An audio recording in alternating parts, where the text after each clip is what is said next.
Et salut à tous, on se retrouve pour une nouvelle vidéo où je vais vous présenter un petit peu ma BM que vous n'avez jamais vue en vidéo pendant que je fais le démontage de la Sim Camille. Vous aurez une suggestion à la fin de la vidéo pour cliquer sur la vidéo pour voir le démontage de la Sim Camille pour ceux qui ne l'ont pas vu. Donc là on se retrouve avec ma BM, une 325 Turbo D. C'est bien une TD et pas une TDS. Elle fait 115 chevaux. Et il me semble, j'ai pas cadré sous les yeux, mais il me semble qu'elle est de 96. Voilà, elle est un petit peu abîmée au niveau des bas de caisse. Sinon la carrosserie est assez propre.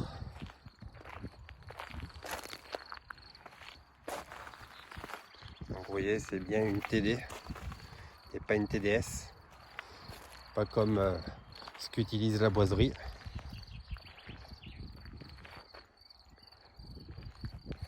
Elle est assez propre dans l'ensemble. Il y a le bas de caisse de ce côté-là qui est un petit peu enfoncé. Mais bon, rien de méchant. Il n'y a que de la rouille de surface.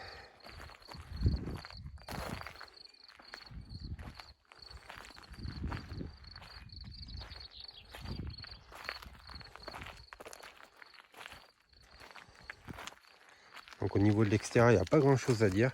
Elle est assez propre. Les pneus à l'avant sont neufs. Bon, à l'arrière, ils sont vachement usés. Ils seront à changer. Après, au niveau de l'intérieur, c'est pas trop vilain. C'est juste que ça a mal vieilli. Comme on le sait, hein. Les sièges sont déchirés.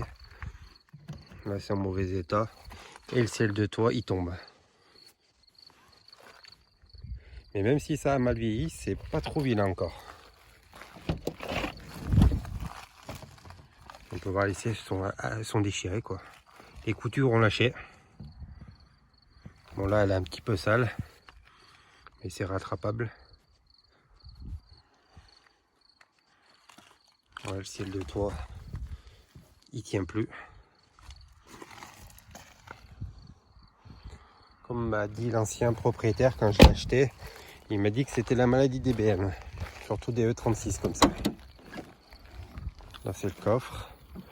Bon, il y a une grosse tache. Je ne sais pas du tout ce que c'est. Le tapis sera changé. Le compartiment à batterie. Avec une batterie neuve. Je l'ai changé il n'y a pas très longtemps. Parce que celle qui était dessus quand je l'ai acheté, elle était morte. Voilà, elle n'est pas trop vilaine. De l'extérieur en tout cas.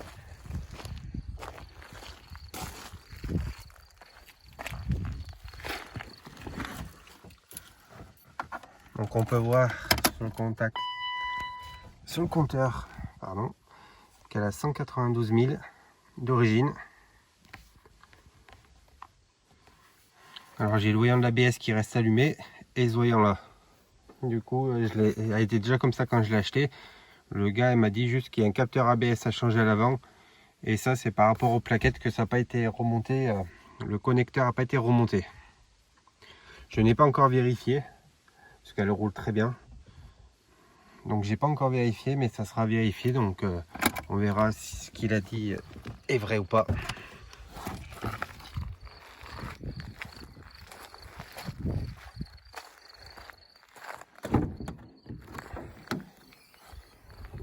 Donc voilà le moteur. Donc là il manque les caches ici et là. Je les ai, hein. C'est juste que je les ai repeints et je les ai pas remontés encore. Parce que comme toujours l'ancien propriétaire m'a expliqué, que à ce niveau-là, au niveau de la pompe à injection, je sais pas si on verra bien. On voit pas trop. Là où il y a mon doigt, donc c'est la pompe à injection. Et juste à l'arrière de la pompe à injection, ça fuit. Il y a un joint à changer.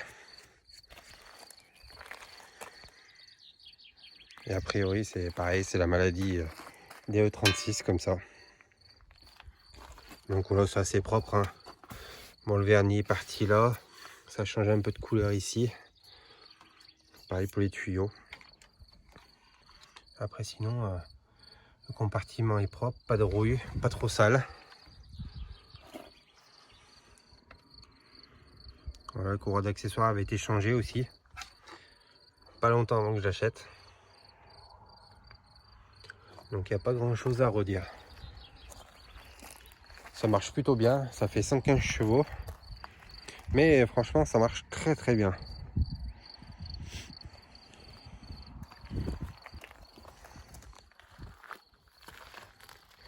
Donc je vous laisse sur la vidéo du moteur qui tourne et je vous reprends juste après.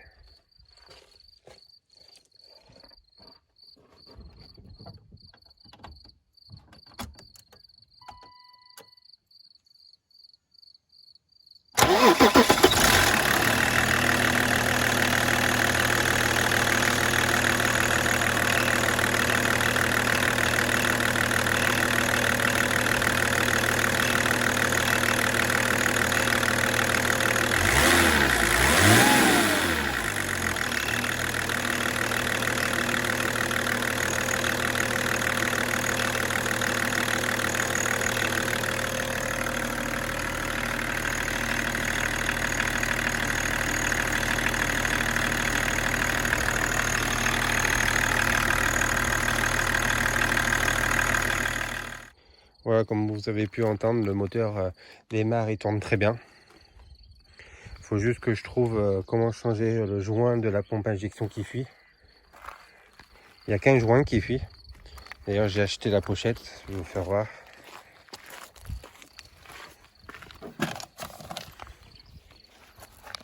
J'ai acheté la pochette complète pour refaire la pompe à injection. Et du coup, celui qui fuit, c'est le gros, celui-là, le noir. C'est celui-là qui fuit derrière. Du coup, bon, j'ai acheté ça complet. Hein. J'ai pas acheté que le petit joint, parce que le petit joint comme ça, il était à 7 €. Et la pochette de joint, avec les frais de port, ça m'a fait 20 € à peu près. Donc j'ai autant acheté la pochette complète. Après, il faut juste savoir le faire ou trouver des tutos pour le faire. Parce que si on le démonte et qu'on le remonte mal et que la voiture reste en rade, ça serait dommage. Surtout qu'elle tourne bien, elle démarre bien, elle roule bien. Vous avez pu entendre sur la vidéo. Donc si y en a qui connaissent ces pompes à injection et qui ont des petits tutos ou autres, laissez-moi un petit commentaire. Après je leur dis bien, moi c'est là on verra peut-être mieux. Là il y a la pompe à injection et là c'est derrière la pompe à injection ce petit bloc là qui se visse, et après il y a les tuyaux des injecteurs qui viennent, et ben là entre la pompe et ça, c'est juste ici que ça fuit. C'est pas beaucoup mais ça suffit pour que ça soit pénible et qu'on puisse pas la faire passer au contrôle vu que ça fuit. Donc s'il y en a qui savent comment faire, ou si ils ont trouvé des tutos pour eux-mêmes, ou voilà, s'ils ont vu, laissez-moi un petit commentaire, comme ça je pourrais regarder et peut-être que je pourrais changer ce joint moi-même. Si la vidéo vous a plu, laissez un commentaire, un j'aime, abonnez-vous et à plus.